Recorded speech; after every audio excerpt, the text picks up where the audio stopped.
Fengal ചുഴലിക്കാറ്റിനെ തുടർന്നുണ്ടായ ന്യൂനമർദ്ദത്തിന്റെ ഫലമായി ശക്തമായ കാറ്റ് വീശാൻ സാധ്യതയുള്ളതിനാൽ മത്സ്യത്തൊഴിലാളികൾ കടലിൽ ഇറങ്ങരുതെന്ന മുന്നറിയിപ്പിനെ തുടർന്ന് ബോട്ടുകൾ കരയ്ക്കടുപ്പിച്ചു. നേരത്തെ മത്സ്യബന്ധനത്തിനിറങ്ങിയ ബോട്ടുകളും ഞായറാഴ്ച രാത്രിയോടെ തിരിച്ചെത്തിയിരുന്നു. തീരക്കടൽ മത്സ്യബന്ധനം നടത്തുന്ന ബോട്ടുകളും വള്ളങ്ങളും കരയിൽ നങ്കൂരമിട്ടു. ചെറുവള്ളങ്ങൾ പൂർണ്ണമായും കടലിലിറങ്ങാതെ കിടക്കുകയാണ്. ട്രോളിംഗ് നിരോധനത്തിന് ശേഷം കടലിൽ നിന്ന് കാര്യമായ മത്സ്യം ലഭിക്കാതെ വെറും കൈയോടെ മടങ്ങുന്നതിനിടയിൽ ജാഗ്രതാ നിർദ്ദേശത്തെ തുടർന്ന് ദിവസങ്ങളോളം ബോട്ടുകൾ കരയ്ക്കടുപ്പിക്കുന്നതിനാൽ ലക്ഷങ്ങളുടെ നഷ്ടമാണ് ഉണ്ടാക്കുന്നത്. ട്രോളിംഗ് നിരോധനം കഴിഞ്ഞുള്ള സീസണിൽ സാധാരണഗതിയിൽ കൂന്തളും വലിയ ചെമ്മീനും ലഭിക്കാറുണ്ടെങ്കിലും ഈ സീസണിൽ വലിയ മത്സ്യങ്ങൾ ഇതുവരെ ലഭിച്ചിട്ടില്ലെന്നാണ് തൊഴിലാളികൾ പറയുന്നത്.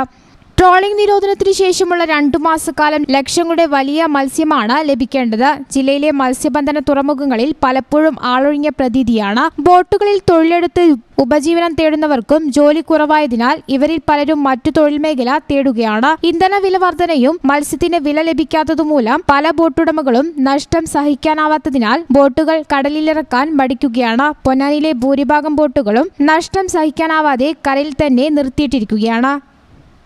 ഈ ചാനൽ ന്യൂസ് പൊന്നാനി. ഞങ്ങളെപ്പറ്റി നിങ്ങൾക്കല്ലേ കൂടുതൽ അറിയുന്നത്? പരിശുദ്ധിയുടെ സുവർണ പാരമ്പര്യം. Hayath golden diamonds, Valanchery.